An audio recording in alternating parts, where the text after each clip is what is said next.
Hello students, मैं निशा Bansal government college Sumerpur से।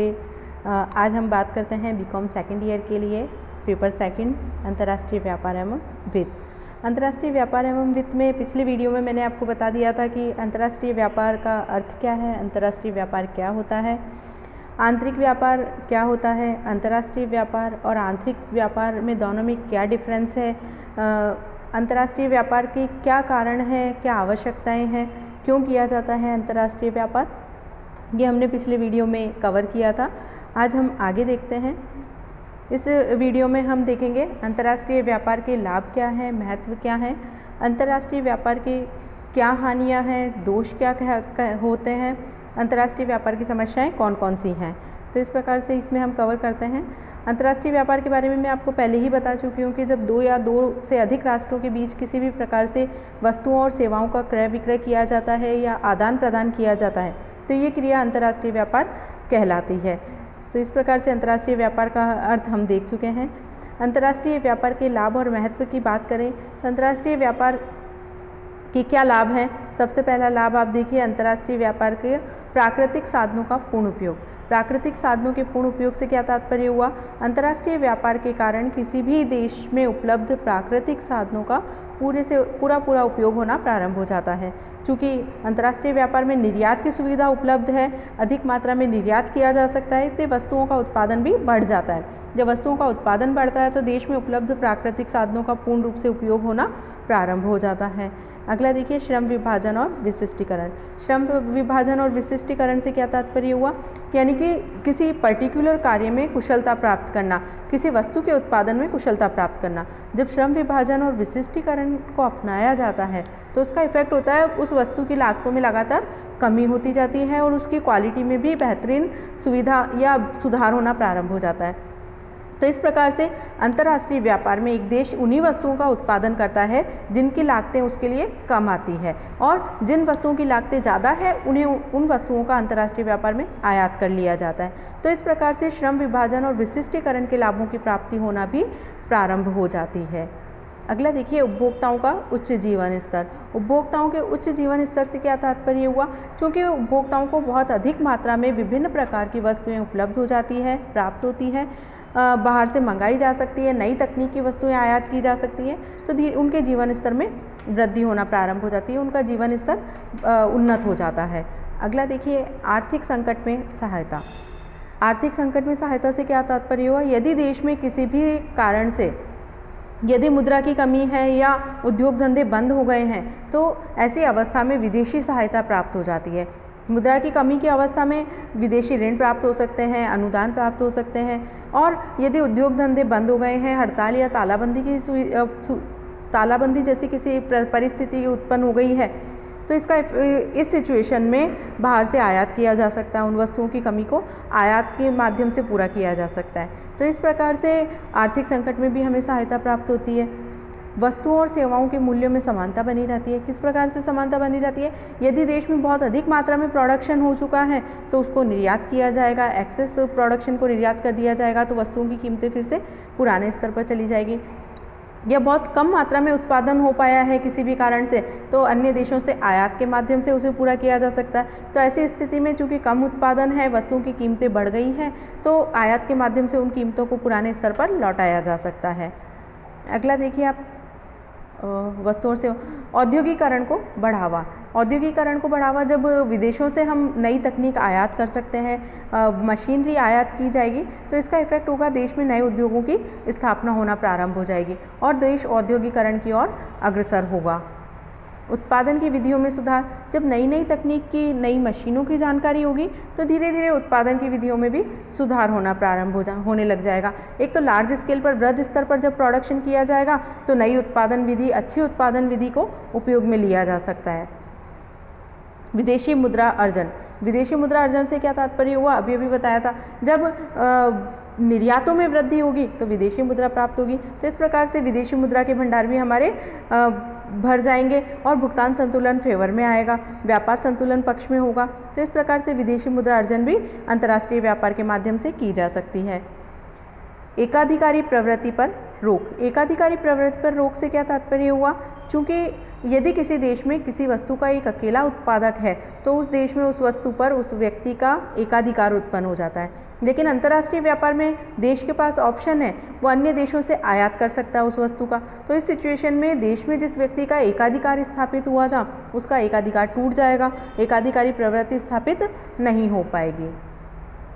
उद्योगों के लिए कच्चे माल की उपलब्धता, उद्योगों के लिए आसानी से कच्चा माल हम बाहर से मंगा सकते हैं। यदि किसी वस्तु का कच्चा माल हमारे देश में अवेलेबल नहीं है, उपलब्ध नहीं है, तो आयात के माध्यम से उस कच्चे माल की प्राप्ति की जा सकती है।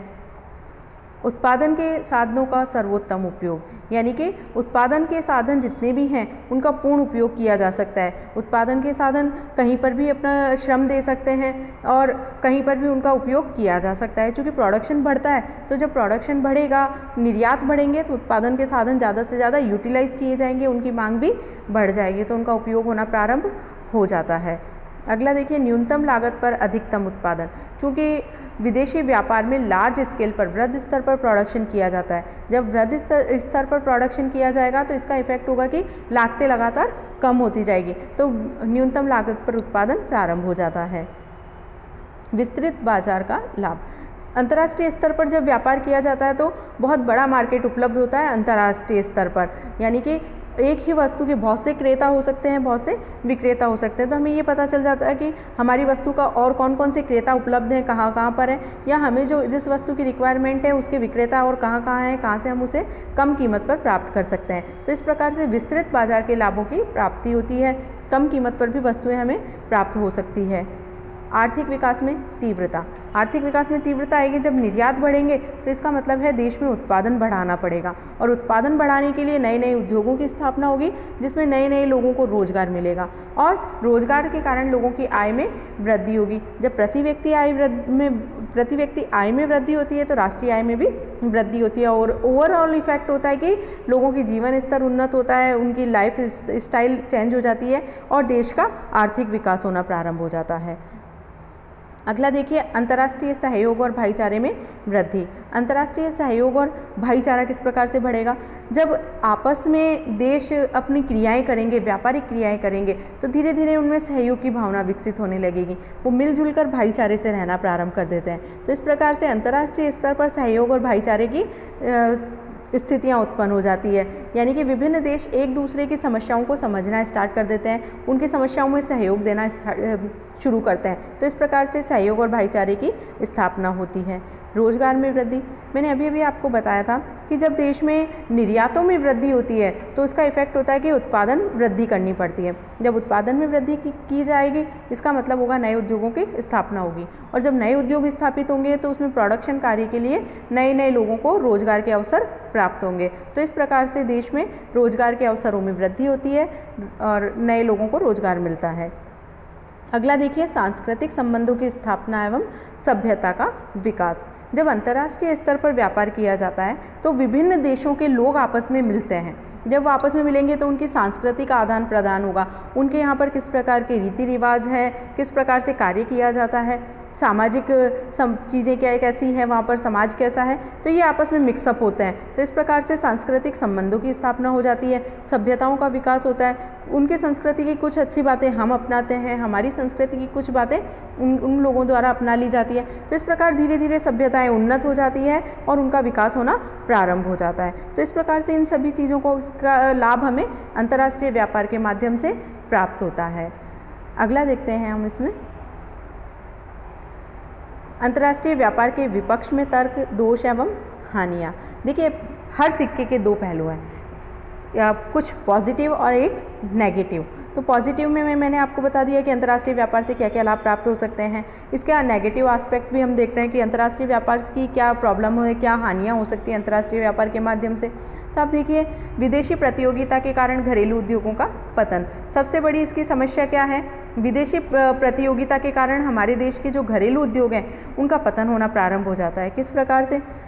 विदेशी उद्योग वृहद स्तर पर उत्पादन करते हैं। जब वो वृहद स्तर पर उत्पादन करते हैं तो उनकी लागतें कम होती है और कीमतें भी कम होती है। लेकिन हमारे देश के उद्योगों के पास चूँकि नई तकनीक अवेलेबल नहीं है, या हम बोल सकते हैं कि अभी नए उद्योग हैं, तो उनकी लागतें भी ज़्यादा होती है। जब लागतें ज़्यादा है तो उनकी कीमतें भी ज़्यादा हैं। अब ये उद्योग विदेशी वस्तुओं के से प्रतिस्पर्धा नहीं कर पाते, क्योंकि विदेशी वस्तुएं सस्ती है तो मार्केट में उनकी मांग बनी रहती है और देश के उद्योगों की मांग कम हो जाती है। धीरे धीरे ये उद्योग पतन की ओर अग्रसर हो जाते हैं, क्योंकि इनकी मांग कम होती जाती है तो धीरे धीरे बंद हो जाते हैं। तो इस प्रकार से विदेशी प्रतियोगिता के कारण देश के उद्योग बंद हो जाते हैं। प्राकृतिक साधनों का दुरुपयोग होना स्टार्ट हो जाता है। विदेशों में कम कीमत पर देश का कच्चा माल खरीद लिया, या हमारे देश में ही बहुत अधिक मात्रा में प्राकृतिक संसाधनों का आवश्यकता से अधिक विदोहन किया जाना स्टार्ट हो जाए, तो इस प्रकार से दुरुपयोग प्रारंभ हो जाता है। आत्मनिर्भरता को हतोत्साहन, चूँकि यदि हमारे देश में उत्पादन होता तो देश आत्मनिर्भर होता, उसे किसी पर निर्भरता नहीं रहती, लेकिन विदेशी वस्तुओं का आयात होना प्रारंभ हो जाता है और विदेशी वस्तुएं सस्ती है देश में, तो धीरे धीरे उन पर निर्भरता स्टार्ट हो जाती है, निर्भर होना प्रारंभ हो जाता है और इस प्रकार से देश के उद्योगों का पतन होगा और आत्मनिर्भरता खत्म हो जाएगी, हमारी निर्भरता बढ़ती जाएगी अन्य देशों पर।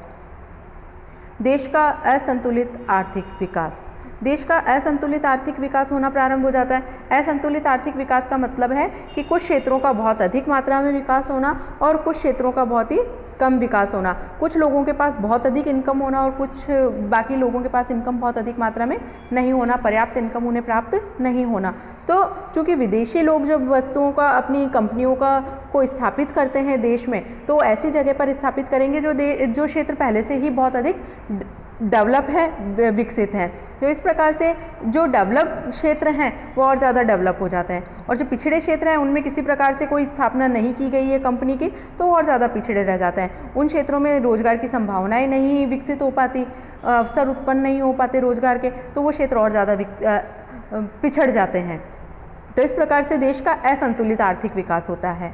उपभोक्ताओं की आदतों पर प्रतिकूल प्रभाव, चूँकि उपभोक्ताओं को तो बहुत सारी वस्तुएं अवेलेबल हो जाती है अंतर्राष्ट्रीय व्यापार के कारण, विभिन्न प्रकार की तकनीक आ जाती है, विभिन्न प्रकार की वस्तुएं उन्हें मिल जाती है, ऑप्शन मिल जाते हैं, तो धीरे धीरे वो विभिन्न प्रकार की वस्तुओं का उपयोग प्रारंभ कर देते हैं। जिन वस्तुओं की आवश्यकता नहीं है उनका भी उपभोग प्रारंभ कर देते हैं। बहुत बार अंतर्राष्ट्रीय व्यापार के कारण मादक पदार्थों की तस्करी की जाती है, तो इस प्रकार से उनके ऊपर उनकी, जिसको बोल सकते हो आप, हानिकारक प्रभाव पड़ता है, उनकी सेहत पर हानिकारक प्रभाव पड़ता है। तो इस प्रकार से ये एक बहुत बड़ी प्रॉब्लम क्रिएट हो जाती है।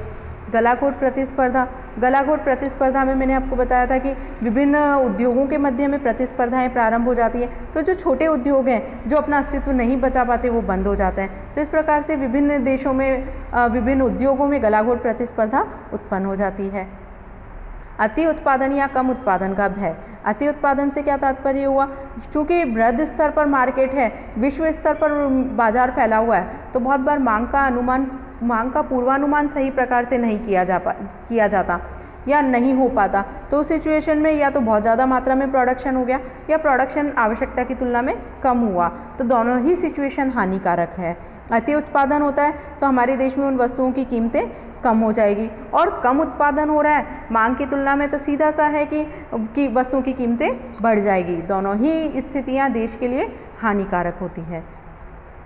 प्राथमिक उद्योगों वाले देशों को क्षति, प्राथमिक उद्योगों वाले देशों को कैसे क्षति होती है, यानी कि ऐसे देश जो कृषि जन्य पदार्थों का प्रोडक्शन करते हैं वो कहलाते हैं प्राथमिक उद्योग। अब इन प्राथमिक उद्योगों में की वस्तुओं की कीमतें बहुत कम होती है, जबकि पूंजीगत वस्तुओं की कीमतें बहुत ज़्यादा होती है। यदि देश प्राथमिक वस्तुओं का निर्यात करता है तो उसे बदले में बहुत कम मात्रा में विदेशी मुद्रा मिलेगी, जबकि यदि पूंजीगत वस्तुओं का आयात किया जाता है तो उसके बदले में बहुत अधिक मात्रा में मुद्रा का भुगतान करना पड़ता है। तो प्राथमिक उद्योगों वाले जितने भी देश हैं उनको बहुत ज़्यादा क्षति होती है, उनको बहुत कम मात्रा में विदेशी मुद्रा अपने निर्यातों के बदले में प्राप्त हो पाती है।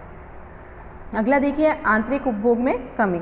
चूँकि अंतर्राष्ट्रीय व्यापार में प्रत्येक देश का मुख्य उद्देश्य होता है अधिक मात्रा में विदेशी मुद्रा की प्राप्ति करना। इस उद्देश्य की पूर्ति के लिए वो अपने निर्यातों में वृद्धि करता है, और जब निर्यातों में वृद्धि की जाती है तो उन वस्तुओं की देश में कमी होना प्रारंभ हो जाती है, तो देश की जनता को उसका प्रभाव झेलना पड़ता है, उनको पर्याप्त मात्रा में वस्तुएं उपलब्ध नहीं हो पाती, नहीं मिल पाती।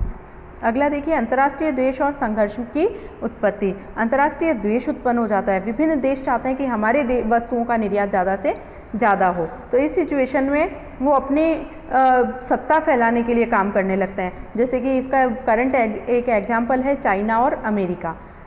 दोनों देश चाहते हैं कि हमारे देशों से ज़्यादा मात्रा में आयात या निर्यात किए जाएं, हमारी वस्तुओं की मांग बढ़े विश्व स्तर पर, तो उन देशों ने आपस में प्रतिस्पर्धा प्रारंभ कर दी है, दोनों में द्वेष उत्पन्न हो गया है अपनी सत्ता स्थापित करने के लिए, व्यापार स्थापित करने के लिए या व्यापार को बढ़ाने के लिए। तो इस प्रकार से आपस में देशों में द्वेष की भावना उत्पन्न हो जाती है, संघर्ष की उत्पत्ति होना प्रारंभ हो जाती है।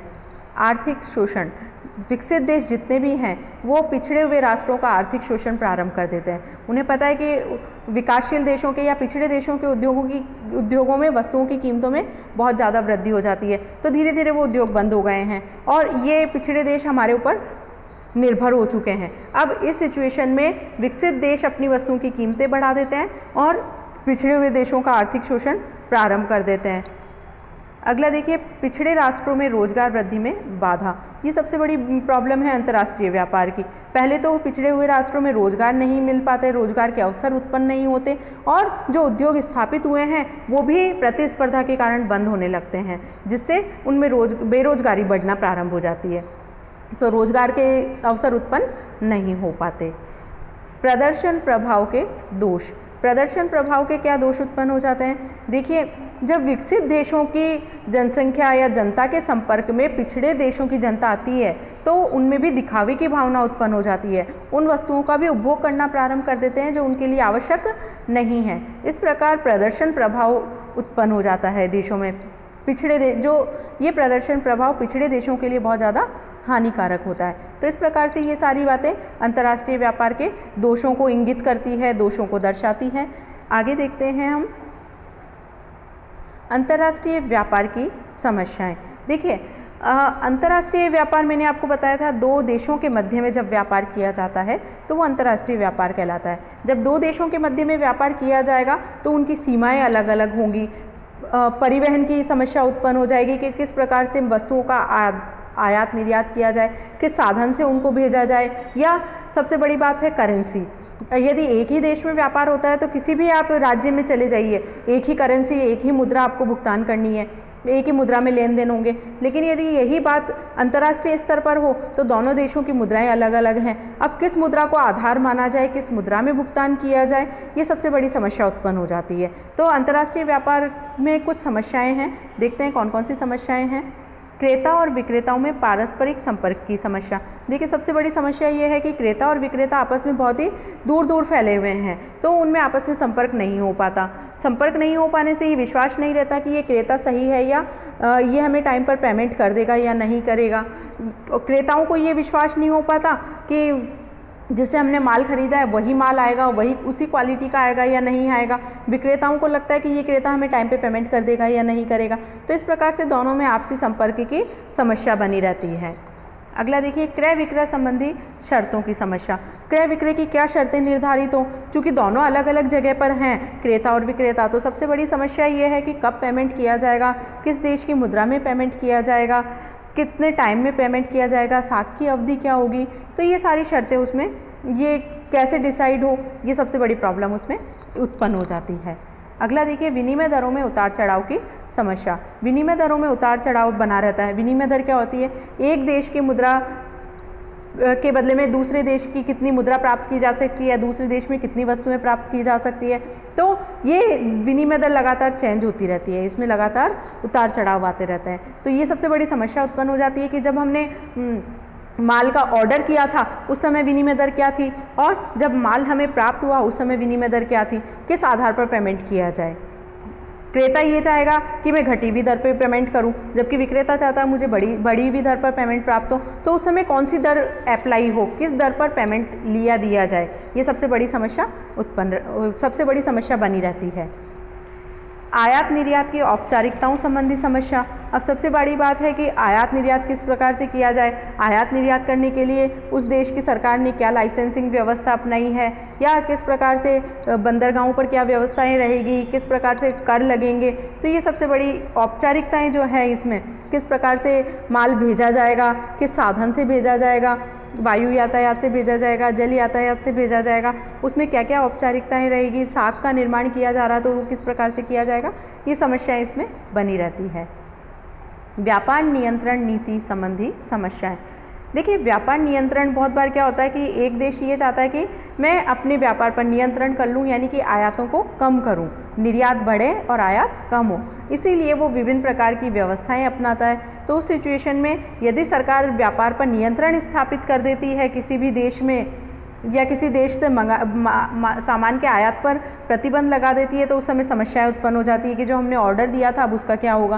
तो इस प्रकार से व्यापार नियंत्रण की संबंधी समस्याएं भी लगातार बनी रहती है। जैसे कि आपको मैं बताऊं, अभी एग्जांपल के लिए चाइना से जब हमारे संबंध थोड़े से खराब हुए तो सरकार ने उन चाइना से आने वाले माल पर कुछ प्रतिबंध लगा दिए। तो उस सिचुएशन में सारा माल अटका हुआ पड़ा, इधर से जाने वाला भारत से चाइना में जाने वाला या चाइना से भारत में आने वाला, अब उस माल का क्या हो, किस प्रकार से उसकी व्यवस्थाएं की जाए। तो ये नियंत्रण हो गया एक, कि सरकार किस प्रकार से व्यापार पर नियंत्रण करना चाह रही है। तो उस सिचुएशन में एक व्यापार की बहुत बड़ी प्रॉब्लम, उन वस्तुओं की प्रॉब्लम क्रिएट हो जाती है। अब हो सकता है उसमें बहुत सी वस्तुएं ऐसी हैं जो जल्दी ख़राब हो सकती है, तो उस सिचुएशन में वो ख़राब हो जाएगी क्योंकि भेजी नहीं जा सकती। तो ये व्यापार नियंत्रण संबंधी समस्याएं भी लगातार बनी रहती है। माल की पैकिंग और सुपुर्दगी संबंधी समस्याएं। माल की पैकिंग और सुपुर्दगी संबंधी समस्याओं से क्या तात्पर्य हुआ, अंतर्राष्ट्रीय स्तर पर जब माल भेजना है तो वो अंतर्राष्ट्रीय भौगोलिक दूरी बहुत ज़्यादा होती है। अब माल भेजा जाएगा या तो वायु यातायात से या जल यातायात से, तो उसकी पैकिंग बहुत अच्छे से करना आवश्यक हो जाता है। अब यहाँ पर ये ध्यान रखने वाली बात है कि पैकिंग इस प्रकार से की जाए कि उसकी लागतें नहीं बढ़ जाए। यदि पैकिंग की लागतें ही बढ़ गई तो कीमत भी बढ़ जाएगी वस्तु की। तो पैकिंग संबंधी, सुपुर्दगी संबंधी समस्याएं उत्पन्न हो जाती हैं। साख की समस्या, देखिए सबसे बड़ी बात है कि आयातक ये चाहता है कि जब मुझे माल प्राप्त हो जाए उसके बाद में पेमेंट करूं, जबकि निर्यातक चाहता है कि मुझे जैसे ही माल का ऑर्डर प्राप्त होता है मुझे पैसा भी प्राप्त हो जाए, कुछ अग्रिम राशि प्राप्त हो जाए। तो उस सिचुएशन में साख की समस्या उत्पन्न हो जाती है कि उस निर्यातक के पास में पैसा होगा तो वो वस्तुओं का प्रोडक्शन कर पाएगा। तो ये साख की समस्या, किस देश की मुद्रा किस प्रकार से परिवर्तित होगी, किस बैंक के माध्यम से मिलेगा पेमेंट, ये एक साख की समस्या भी अंतर्राष्ट्रीय व्यापार में बनी रहती है। भुगतान की समस्या, भुगतान किस प्रकार से होगा, किस माध्यम से होगा, मैंने अभी बताया था किस देश की मुद्रा में भुगतान दिया जाएगा और उस समय विनिमय दर में क्या परिवर्तन होंगे, किस आधार पर वो भुगतान किया जाएगा, ये एक समस्या इसमें बनी रहती है। राशिपातन की समस्या, राशिपातन क्या होता है, जब एक देश अपनी वस्तुओं को लागत से भी कम कीमत पर बेचना प्रारंभ कर दे तो ये इस क्रिया कहलाती है राशिपातन की समस्या। राशिपातन की समस्या क्योंकि राशिपातन की नीति क्यों अपनाई जाती है, एक देश जब अपने निर्यातों में वृद्धि करना चाहता है तो वो राशिपातन की नीति अपनाता है। अब बदले में यदि दूसरे देश ने भी अपनी वस्तुओं की कीमतें कम कर दी तो उसकी दोनों देशों में एक द्वेष उत्पन्न हो जाएगा। तो इस प्रकार से राशिपातन की समस्या बनी रहती है। एक देश चाहता है मेरे निर्यात बढ़े, मैं कीमतें कम कर दूँ तो दूसरा देश भी बदले में अपनी वस्तुओं की कीमतें कम कर देगा। तो इस प्रकार से ये राशिपातन की समस्या विभिन्न देशों में बनी रहती है। राजनीतिक जोखिम की समस्या, देखिए धीरे धीरे क्या होता है, जब देशों में व्यापार प्रारंभ होता है तो जो अच्छी सुदृढ़ स्थिति में है देश, वो पिछड़े हुए देश की राजनीति में इंटरफेयर करना स्टार्ट कर देता है, ठीक है ना। तो ये राजनीतिक जोखिम उत्पन्न हो जाते हैं। जैसे कि आपको इसका एग्जांपल बताऊं, ईस्ट इंडिया कंपनी देश में आई थी व्यापार करने के लिए, उसका मुख्य उद्देश्य था भारत में व्यापार करना। अब धीरे धीरे उसने क्या किया, व्यापार के साथ साथ यहाँ के राजा महाराजाओं से उनकी सियासत को लेना प्रारंभ कर दिया, ठीक है ना, यानी कि उनकी राजनीति में हस्तक्षेप प्रारंभ कर दिया। और एक समय ऐसा आया जब पूरे भारत पर उसने अपना अधिकार स्थापित कर दिया। तो ये एक अंतर्राष्ट्रीय व्यापार में सबसे बड़ी बात है कि प्रत्येक देश चाहता है कि मेरी सीमाओं में वृद्धि हो जाए, इसीलिए वो दूसरे देश की राजनीति में हस्तक्षेप करना प्रारंभ कर देता है। तो इस प्रकार से राजनीतिक जोखिम लगातार बनी रहती है। तो अंतर्राष्ट्रीय व्यापार में ये मुख्य समस्याएं सामने आती हैं जो मैंने अभी आपको बताई। इस प्रकार से अंतर्राष्ट्रीय व्यापार में कुछ लाभ हैं, इसके कुछ दोष भी हैं और कुछ समस्याएं भी उत्पन्न हो जाती हैं। आज का टॉपिक अपन यहीं पर स्टॉप करते हैं। इसी के साथ thank you very much. Corona चल रहा है, स्टे होम, स्टे सेफ और थैंक यू वेरी मच।